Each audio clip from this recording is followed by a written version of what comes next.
भारतीय परंपरा में कांवड़ यात्रा सावन के पहले सोमवार से शुरू होती है और पूरे महीने भर चलती है। कांवड़ एक बांस की छड़ी होती है जिसके दोनों ओर पवित्र गंगा जल से भरे घड़े लटके होते हैं। शिव भक्त इस कांवड़ को अपने कंधों पर रखकर यात्रा पूरी करते हैं। ये कांवड़ यात्रा प्राचीन काल से ही चली आ रही है। यह धार्मिक, सांस्कृतिक और सामाजिक दृष्टिकोण से भी महत्वपूर्ण है। यह यात्रा भगवान शिव के प्रति भक्ति भाव का प्रतीक है और इसे सदियों से लाखों भक्त श्रद्धा और समर्पण के साथ करते आ रहे हैं। इस यात्रा के दौरान आपको सनातन धर्म की एकता दिखेगी। न कोई जाति दिखेगा, न कोई ऊंच नीच, बस चारों तरफ हर हर महादेव बोल बम की गूंज सुनाई पड़ेगी। ऐसी मान्यता है कि समुद्र मंथन के समय जब देवताओं और असुरों ने अमृत की प्राप्ति के लिए समुद्र मंथन किया, तब समुद्र मंथन से निकलने वाला हलाहल विष को भगवान शिव ने पी लिया था। शिव जी ने विष को अपने कंठ में धारण किया, जिससे उनका कंठ नीला हो गया और वे नीलकंठ कहलाए। भगवान शिव को ठंडक पहुंचाने के लिए देवता और असुरों द्वारा गंगा जल अर्पित किया गया। सनातन धर्म के शास्त्रों के अनुसार शिव भक्त भगवान शिव से आशीर्वाद प्राप्त करने अपनी मनोकामना और आध्यात्मिक उन्नति हेतु ये कांवड़ यात्रा युगों युगों से करते आ रहे हैं। रामायण में भी कांवड़ यात्रा का उल्लेख मिलता है। भगवान राम ने भगवान शिव की आराधना करने के लिए गंगा जल लाकर उन्हें अर्पित किया था। भगवान श्री कृष्ण ने अर्जुन को कुरुक्षेत्र की युद्ध में विजय प्राप्त करने के लिए पाशुपतास्त्र अस्त्र की प्राप्ति के लिए भगवान शिव की भक्ति और आराधना करने का परामर्श दिया था। कांवड़ यात्रा की दूरी भक्तों के प्रारंभिक स्थल और गंतव्य स्थल के आधार पर भिन्न भिन्न हो सकता है। सबसे लंबी यात्रा गंगोत्री से बाबा बैद्यनाथ धाम तक की होती है, जो लगभग 1000 किलोमीटर की है, जबकि सबसे छोटी यात्रा हरिद्वार से कनखल तक की होती है, जो मात्र 5 से 10 किलोमीटर की होती है। शिव भक्त अपनी शारीरिक क्षमता, समय और धार्मिक आस्था के अनुसार इन यात्राओं को चुनते हैं और भगवान शिव की भक्ति में लीन रहते हैं। इस दौरान वे पवित्रता का खास ख्याल रखते हैं। उनका खान पान सात्विक होता है, यहाँ तक कि भोजन में लहसुन प्याज तक वर्जित रहता है। ये यात्राएं दो तरह से की जाती है। एक यात्रा को हम बोल बम कांवड़ यात्रा और दूसरे को डाक बम कांवड़ यात्रा के नाम से जानते हैं। ये दोनों ही भगवान शिव की भक्ति के महत्वपूर्ण रूप हैं, लेकिन दोनों के तरीके और कठिनाई के स्तर में बड़ा अंतर है। बोल बम यात्रा में भक्त नियमित विश्राम करते हुए कई दिनों में स्वच्छता, पवित्रता, भजन कीर्तन और भोजन तथा आचार विचार में सात्विकता रखते हुए पूरा करते हैं। परंतु डाक बम यात्रा अत्यधिक चुनौतीपूर्ण होती है, जिसमें भक्त तेजी से बिना विश्राम किए अपनी यात्रा पूरी करने का संकल्प लेते हैं। ये शिव भक्त यात्राएं अकेले या समूह में करते हैं।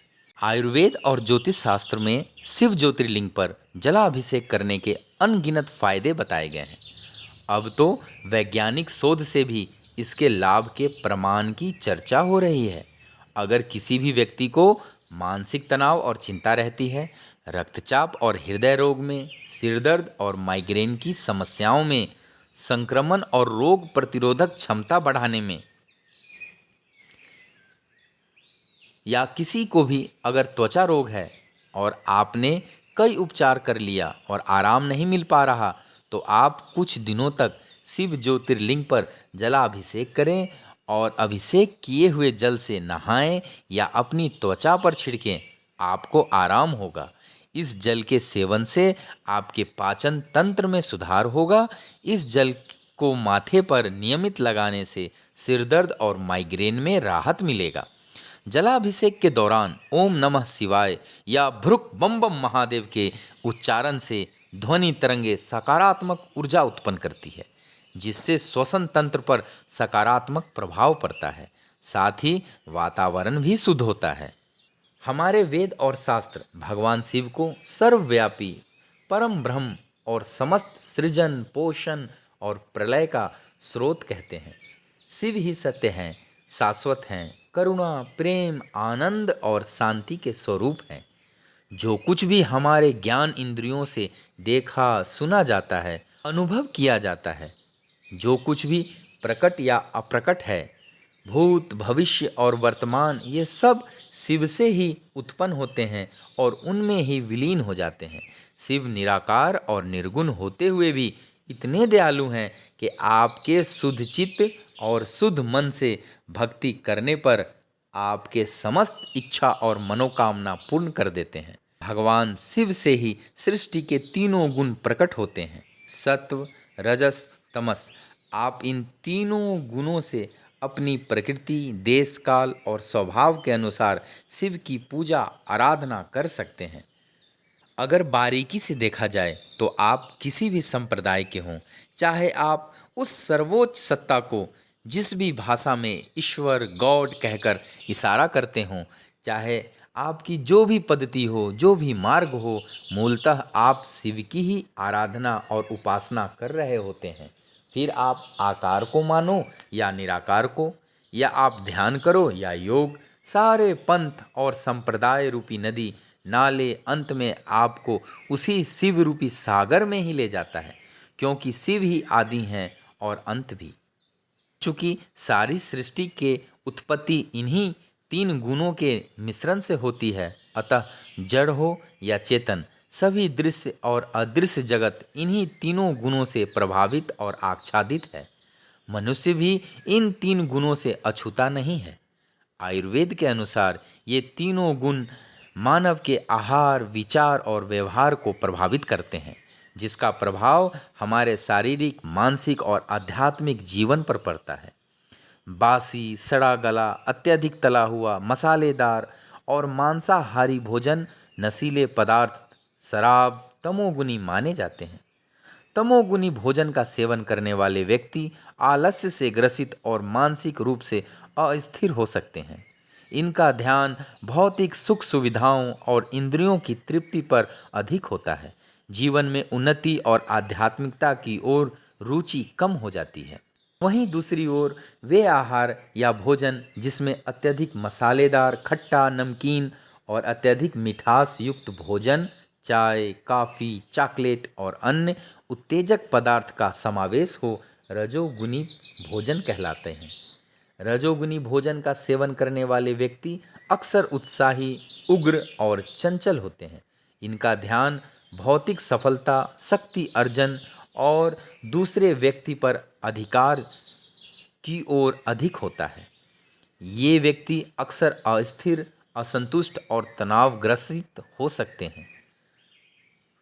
वहीं ताजगी, शुद्धता और पोषण से भरपूर भोजन, फल, सब्जियां, अनाज, दालें, मेवे, शहद, दूध और घी को सात्विक भोजन माना जाता है। सात्विक भोजन का सेवन करने वाले व्यक्ति शांत, संतुलित और संतोषी होते हैं। इनका ध्यान आत्म साक्षात्कार, नैतिकता और आध्यात्मिक विकास पर अधिक होता है। ये व्यक्ति मानसिक रूप से स्थिर, संयमी और परोपकारी होते हैं।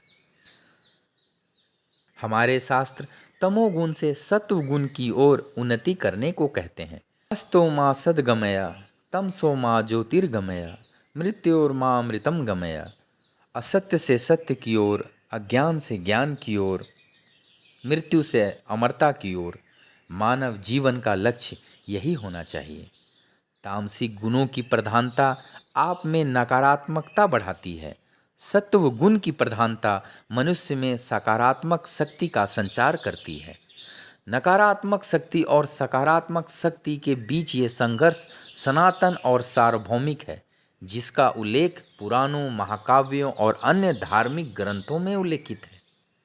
फिर चाहे वो युद्ध असुरों और देवताओं के बीच सतयुग में हुआ हो, द्वापर युग में कौरवों और पांडवों के बीच धर्म और अधर्म का संघर्ष हो, त्रेता युग में भगवान श्री राम और रावण के बीच हुआ धर्म और अधर्म का युद्ध हो, या आज के समय में नैतिक और सामाजिक मुद्दों को लेकर न्याय और अन्याय, सत्य और असत्य के बीच हो रहा संघर्ष हो, इस संघर्ष को समझना और सकारात्मकता को प्रोत्साहित करना आत्म विकास के लिए आवश्यक है।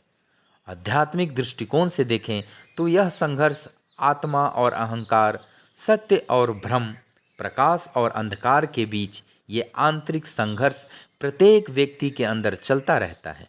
मैं कौन हूँ, जीवन का उद्देश्य क्या है तथा आत्म साक्षात्कार और आत्म विकास के लिए मनुष्य को इस संघर्ष को समझना और उस पर विजय प्राप्त करने का प्रयास करते रहना चाहिए।